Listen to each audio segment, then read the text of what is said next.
नमस्कार। आज हम डिस्कस करेंगे गिरिराज पत्रिका, जो कि हिमाचल प्रदेश की साप्ताहिक पत्रिका है। गिरिराज पत्रिका डिस्कस करेंगे, हिमाचल प्रदेश की साप्ताहिक पत्रिका है और नवंबर 2025 का गिरिराज पत्रिका का तीसरा और चौथा पार्ट हम एक साथ जो है वो डिस्कस करेंगे। ये ध्यान रखें कि ये तीसरा और चौथा पार्ट एक साथ डिस्कस किए जा रहे हैं और हर एक क्वेश्चन को डिटेल से डिस्कस किया जाएगा, चाहे वो गिरिराज पत्रिका से बने, चाहे वो डेली न्यूज़पेपर से करंट अफेयर का क्वेश्चन बने, ताकि आने वाले एग्जाम्स में आपको हेल्प मिल सके। तो चलिए जी, अभी हम डिस्कशन को क्वेश्चन नंबर 1 से जो है वो स्टार्ट करेंगे। बोलते हैं Himachal Pradesh claims what percentage share of the land in Chandigarh. तो बोलते हैं कि हिमाचल प्रदेश जो है वो चंडीगढ़ में कितनी प्रतिशत भूमि का दावा जो है वो करता है। देखिए, ये दावा अभी से नहीं, ये बड़े पहले से जो है वो दावा किया जा रहा है कि हिमाचल प्रदेश को लैंड चाहिए और हिमाचल प्रदेश को जो है वो चंडीगढ़ में अपना हिस्सा जो है वो चाहिए। जो हिमाचल का हिस्सा वहां पर बनता है वो हिस्सा चाहिए। तो ये 7.19% की मांग जो है वो हिमाचल करता है कि 7.19% जो है वो लैंड हिमाचल को जो है वो चंडीगढ़ में चाहिए। अगर हम यही देखेंगे कि हिमाचल प्रदेश क्यों ये डिमांड करता है, क्या इसमें कानून है कोई, क्या इसका प्रोविज़न है।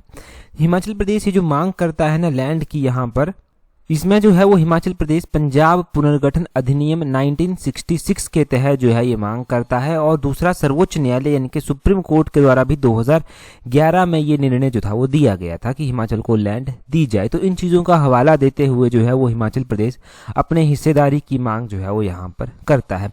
अभी देखिए, क्षेत्रीय परिषद हुई, उत्तरी क्षेत्रीय परिषद, जिसको अंग्रेजी में आप नॉर्दर्न जोनल काउंसिल मीटिंग कहेंगे। तो ये जो 32 नंबर की अभी नॉर्दर्न जोनल काउंसिल की मीटिंग हुई, इसमें भी हिमाचल प्रदेश ने जो है वो जो मंत्री हैं अमित शाह, उनके समक्ष जो है ये मुद्दा जो है वो उठाया।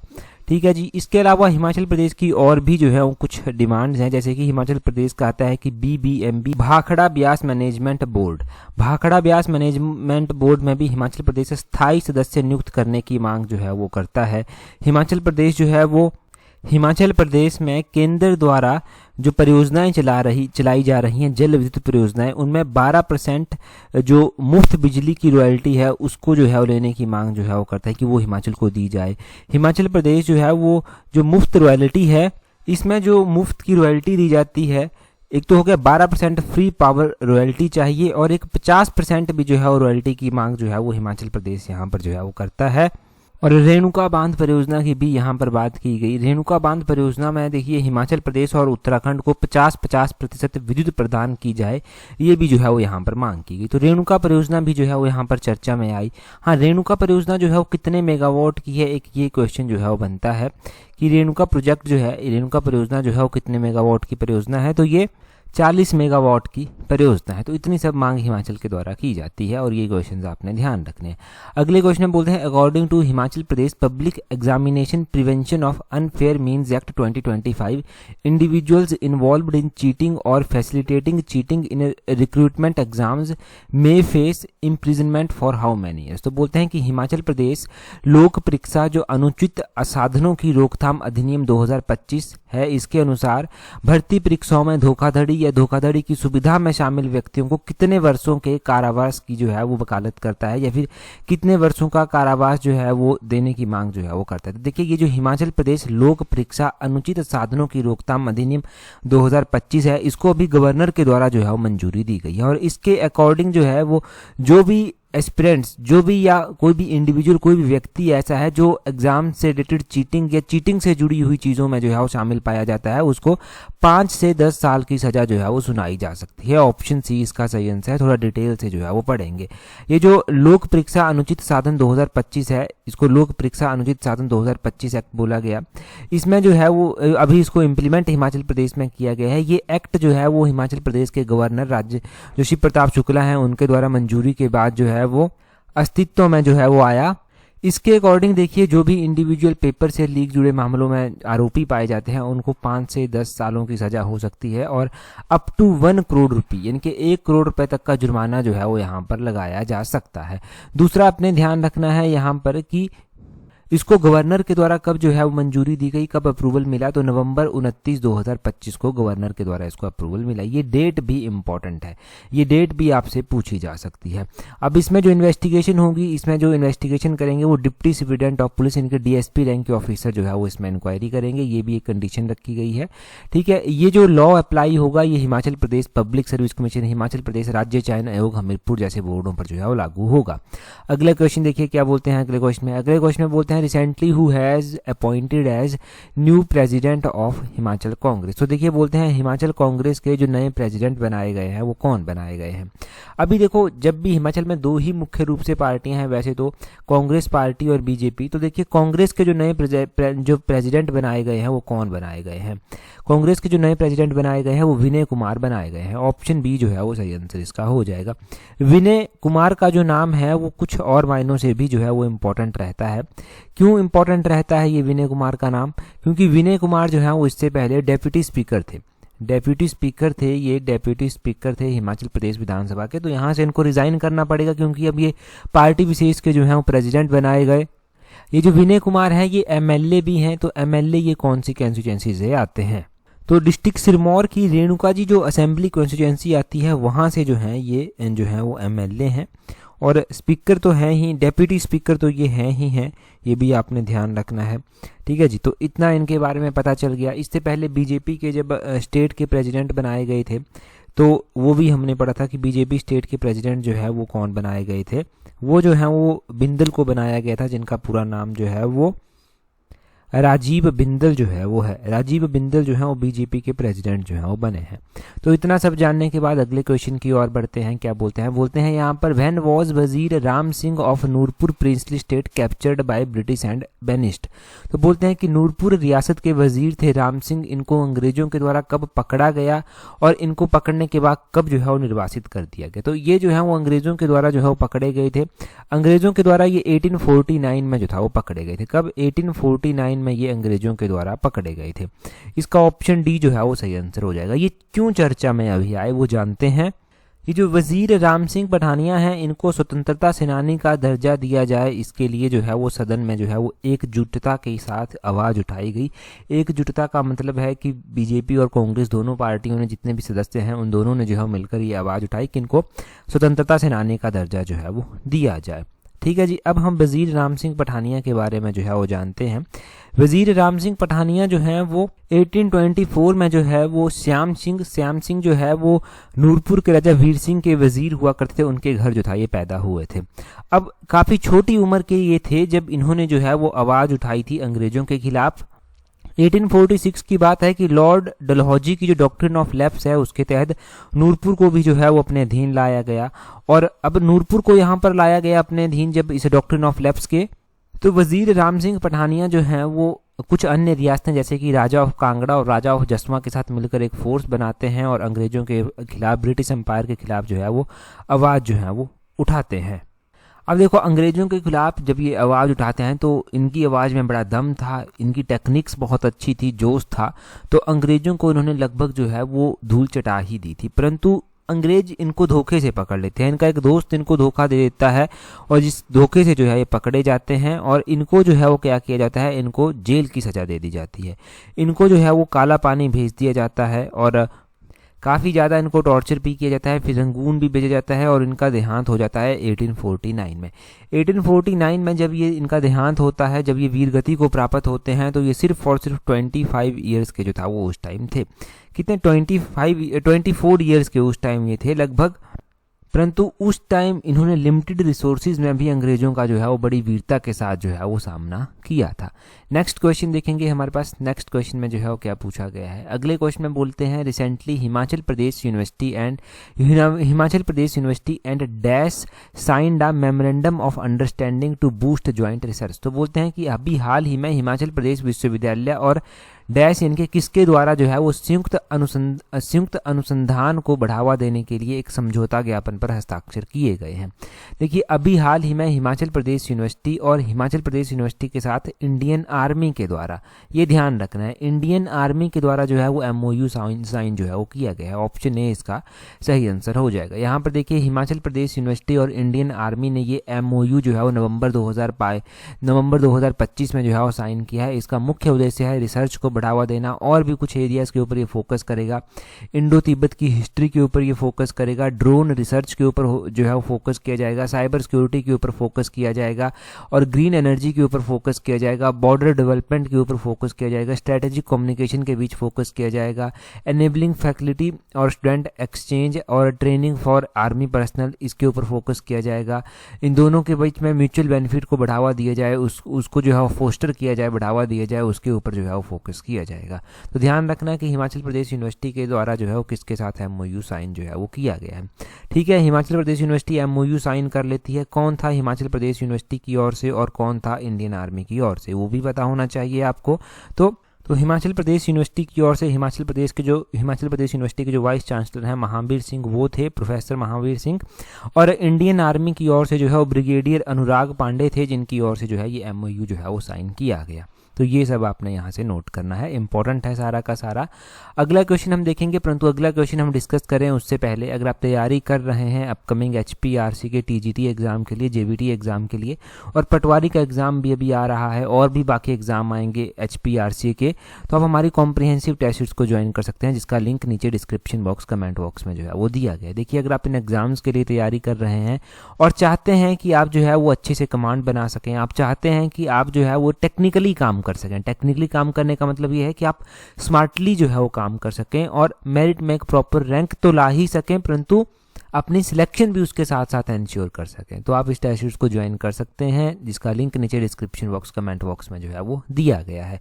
अगला क्वेश्चन देखिए क्या बोलते हैं कंसीडर द फॉलोइंग स्टेटमेंट। यहाँ पर कुछ एक स्टेटमेंट्स दी गई हैं। बोलते हैं the word Lavi is derived from the word loi which means a sheet of woollen cloth. बोलते हैं कि लवी शब्द जो है वो लवी शब्द का जो मतलब होता है, इसका मतलब होता है ऊनी कपड़े की एक सीट। ये लवी शब्द जो है वो लो शब्द से जो है वो लिया गया है। और दूसरे में बोलते हैं the Lavi fair was officially declared an international fair in 1985, कि लवी मेले को इंटरनेशनल फेयर जो है वो 1985 में जो है वो डिक्लेयर किया गया था। और यहाँ पर बोलते हैं चूज द इनकरेक्ट ऑप्शन, कि आपको गलत वाली ऑप्शन जो है वो यहाँ पर बतानी है। पहले तो हम बात करते हैं लवी के मेले की। अभी जो है वो लवी का मेला जो है वो संपन्न हुआ। अब ये जो लवी का मेला है ना, ये एक इम्पॉर्टेंट जो है वो ट्रेड फेयर के रूप में भी जो है वो जाना जाता है। तो ध्यान रखें कि ये लवी का जो शब्द है, लवी शब्द, ये किन्नौरी भाषा के लो शब्द से जो है वो लिया गया है। लो का मतलब होता है अ शीट ऑफ वुलन क्लोथ, मतलब ऊनी कपड़े की एक शीट के रूप में इसका इस्तेमाल होता है। तो ये स्टेटमेंट तो सही दी गई है। दूसरा हम बात करते हैं कि लवी मेले को जो है वो इंटरनेशनल मेले का दर्जा 1985 में दिया गया। देखिए लवी मेला जो है ये एक इंटरनेशनल मेला हिमाचल का डिक्लेयर हुआ है, और बिल्कुल सही बात है कि 1985 में ही डिक्लेयर किया गया था। उस टाइम वीरभद्र सिंह जो था वो मुख्यमंत्री हुआ करते थे, तो इसको जो है वो एक इंटरनेशनल मेले का दर्जा जो था वो दिया गया। तो ये एक इंटरनेशनल मेला है, ट्रेड फेयर के रूप में जो है ये होता है। तो ये दोनों ही स्टेटमेंट सही हैं। बोलते हैं चूज द इनकरेक्ट ऑप्शन, तो इनमें से कोई भी गलत नहीं है। None of this is incorrect, इनमें से कोई भी स्टेटमेंट जो है वो इनकरेक्ट नहीं है। दोनों की दोनों स्टेटमेंट जो है वो आपके पास बिल्कुल 100% सही कर जो है वो यहाँ पर दी गई है। तो लवी मेले के बारे में ये महत्वपूर्ण जानकारी आपको चल गई। One of the oldest fair of Himachal Pradesh ये कंसीडर होता है। अगले क्वेश्चन में देखिए क्या बोलते हैं which of the following pass serving as the key Indo China border crossing and trade route between Himachal and China. बोलते हैं ऐसा कौन सा दर्रा है जो हिमाचल प्रदेश और चीन के बीच एक प्रमुख भारत चीन सीमा पार और व्यापार मार्ग के रूप में कार्य करता है। तो एक ऐसा दर्रा भी है जो एक जो है वो टूरिस्ट पॉइंट ऑफ व्यू से भी और एक ट्रेड पॉइंट ऑफ व्यू से भी और एक स्ट्रेटेजिक, एक हम कहें कि इंडिया और चाइना के बीच में जो बॉर्डर लगता है वहाँ पर भी जो है ये महत्वपूर्ण रोल जो है वो प्ले करता है। तो ये कौन सा जो है वो पास है? ये पास जो है वो कंसीडर कौन सा होता है? ये सिपकिला दर्रा जो है वो होता है। तो लवी का मेला चर्चा में आया, तो लवी का मेला चर्चा में आने के साथ सिपकिला का ये पास भी जो है वो चर्चा में आया। ये मांग की गई कि सिपकिला पास को जो है वो ट्रेड के लिए ओपन किया जाए। अब ये कहा जाता है कि जब लवी का मेला ट्रेडिशनली होता था बड़े पहले राजाओं के टाइम में, तो तिब्बत से व्यापारी यहाँ पर आते थे और या इसके थ्रू जो है वो ट्रेड किया जाता था। ये वन ऑफ द ईजीएस्ट और one of the most appropriate एक पास जो था वो माना जाता था। अब हम शिपकिला पास के बारे में जानते हैं। ये एक और रीज़न से जो है वो चर्चा में आया। अभी जो है वो चाइना जो है वो एग्री हुआ है कि शिपकिला दर्रा जो किन्नौर में आता है, शिपकिला दर्रा जो है वो ट्रेड के लिए जो है वो ओपन किया जाए। वहाँ के फॉरेन मिनिस्टर जो इनका नाम है वांग यी, इनके द्वारा जो है वो इंडिया विजिट किया गया और इसके ऊपर जो है वो बात की गई। शिपकिला दर्रा मोटरेबल माउंटेन पास आता है, मतलब गाड़ी के द्वारा यहाँ पर पहुँचा जा सकता है। इसका जो एल्टीट्यूड आता है 3930 मीटर के आसपास इसकी ऊंचाई जो है वो आती है। तो मैंने बताया आपको कि ये जो है वो किन किन रीजनों से जो है वो इम्पोर्टेंट है। शिपकिला जगह का नाम एक और रीजन से भी इम्पोर्टेंट है। जो हिमाचल प्रदेश की सबसे लंबी नदी है सतलुज नदी, सतलुज नदी जब हिमाचल प्रदेश में एंटर करती है तो वो शिपकिला दर्रे के इसमें भी जो है हिमाचल प्रदेश में एंटर जो है वो करती है। तो ये भी क्वेश्चन बनता है कि सतलुज नदी हिमाचल प्रदेश में कहाँ पर जो है वो एंटर करती है। ये क्वेश्चन बहुत बार पूछा गया, जुडिशरी के एग्जाम में पूछा गया, कई बार इंटरव्यू में ये क्वेश्चन पूछ लिया गया, क्योंकि हिमाचल की सबसे लंबी नदी है तो इसकी अपने अलग से एक इंपॉर्टेंस है। तो ये क्वेश्चन आपने ध्यान रखना है कि कहाँ पर ये सतलुज नदी एंटर करती है।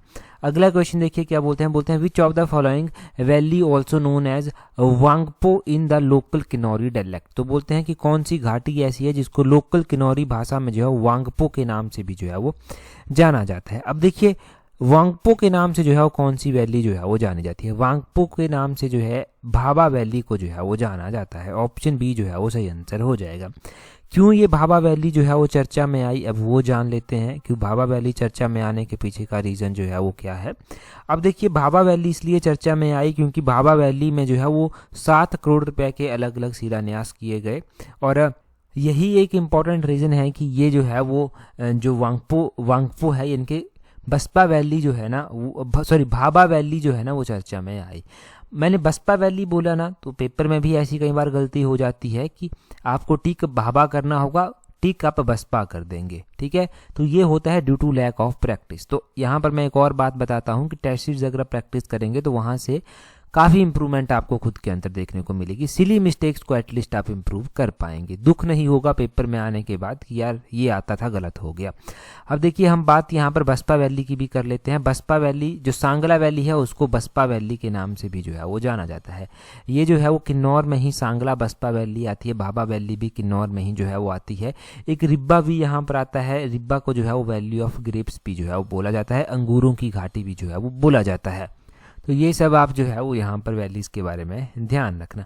आज हमारे पास वन लाइनर क्वेश्चन जो है वो बहुत ही ज़्यादा हैं। तो वन लाइनर क्वेश्चंस देखेंगे हमारे पास क्या क्या हैं। बोलते हैं सोलन जिला कितने उपमंडलों में विभाजित है। तो सोलन जिला 6 उपमंडलों में विभाजित है। रैंडम क्वेश्चन है, पूछा गया ऐसा पूछ लिया जाएगा।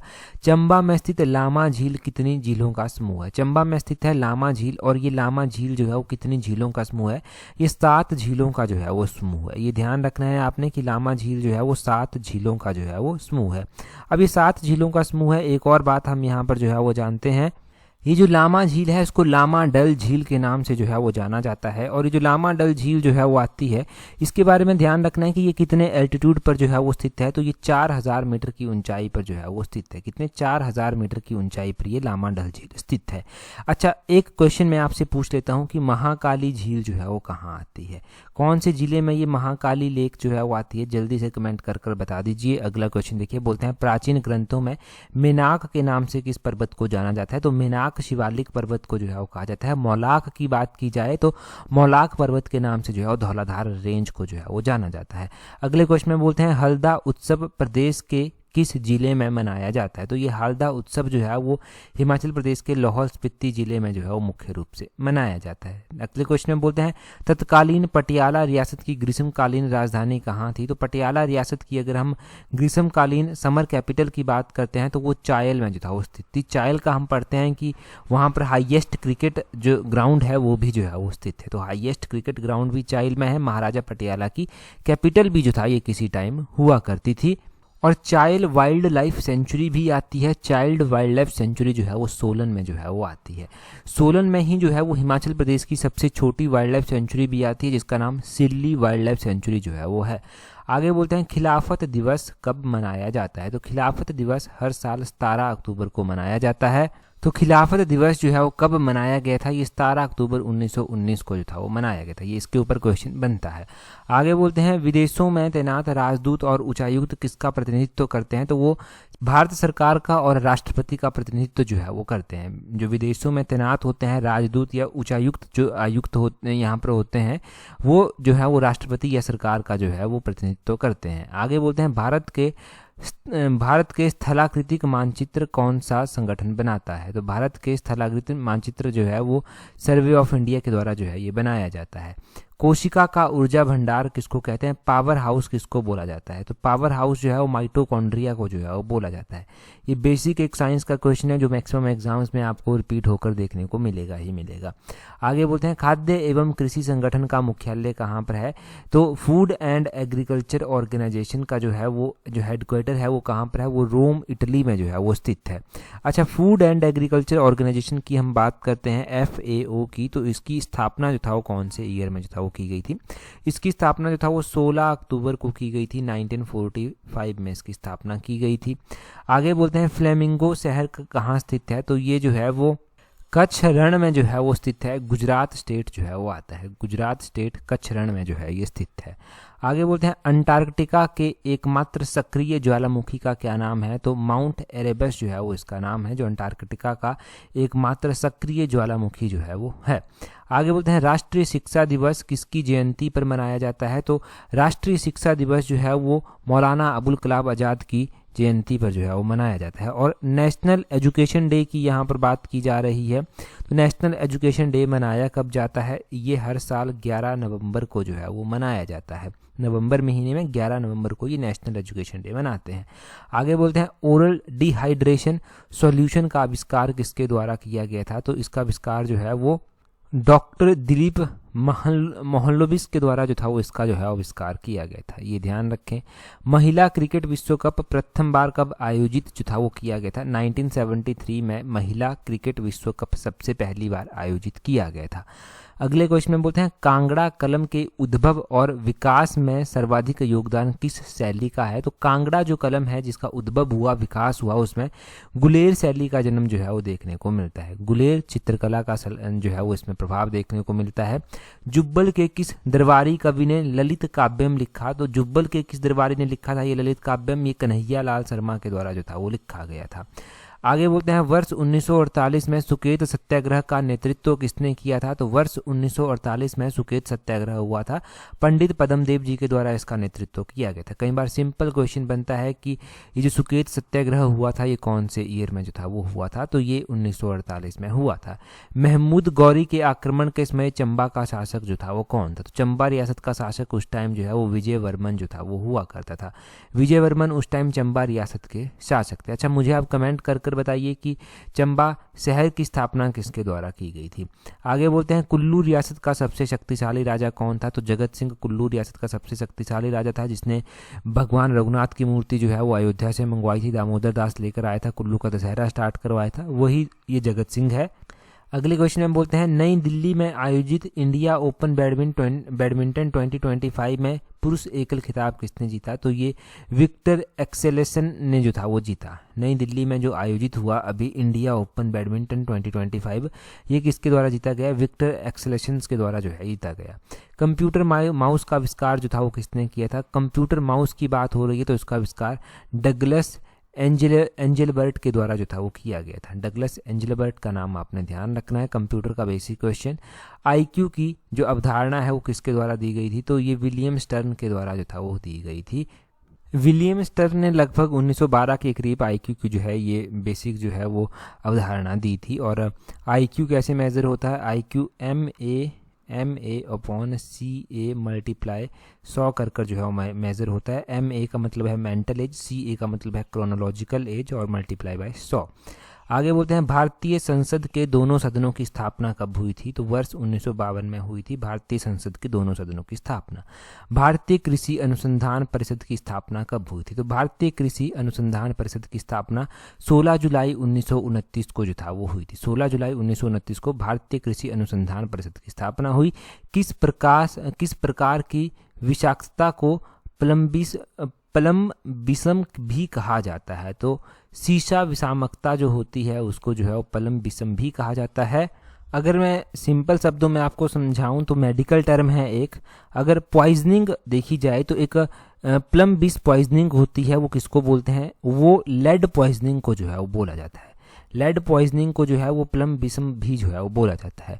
आगे बोलते हैं लघु हिमालय और बाहरी हिमालय के बीच स्पाट घाटियों को किन नामों से जाना जाता है, तो उनको दून वैलीज के नाम से जो है वो जाना जाता है।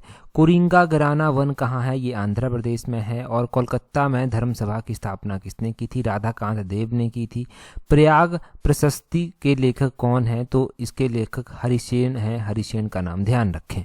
अगला क्वेश्चन देखिए, अगले क्वेश्चन में बोलते हैं Renuka Thakur who recently won women's cricket world cup belong to which village of Himachal Pradesh. तो अभी भारत के द्वारा जो है वो वुमेन क्रिकेट वर्ल्ड कप जीता गया है, रेणुका ठाकुर भी उसका जो है वो हिस्सा थी। तो बोलते हैं ये हिमाचल के किस गांव से संबंध रखती हैं। 4 ऑप्शन आपके पास दिए गए हैं, आप जल्दी से अपना आंसर कमेंट करके जो है वो बता दीजिए कि ये हिमाचल के किस गाँव किस जिले से जो है वो संबंध रखती हैं। हाँ, टेलीग्राम पर अगर आपने अभी तक हमें ज्वाइन नहीं किया है तो टेलीग्राम पर ज्वाइन करने के लिए अपने टेलीग्राम से @allexam31 सर्च करना, आपको हमारा टेलीग्राम चैनल मिल जाएगा।